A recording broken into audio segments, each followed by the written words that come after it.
Hi and welcome to the safeMedicate video tutorial. In this tutorial, we'll take a look at how you can edit or view an assessment rubric.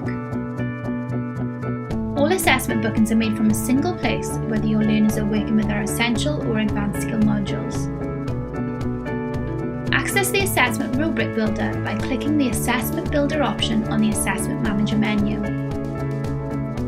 You can locate your rubric by selecting the List Edit a Rubric option and selecting the module from the drop-down menu. Then click Search. The customised rubrics available for the module are displayed in a list alphabetically. Once you have found the assessment rubric you would like to edit, click on the Edit icon displayed on screen now.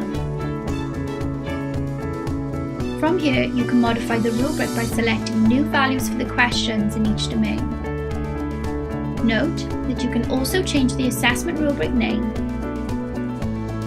Once you've made all the necessary changes, click Update to complete the assessment. If you have any further questions about this tutorial, then please visit our user guide or get in contact with a member of the team.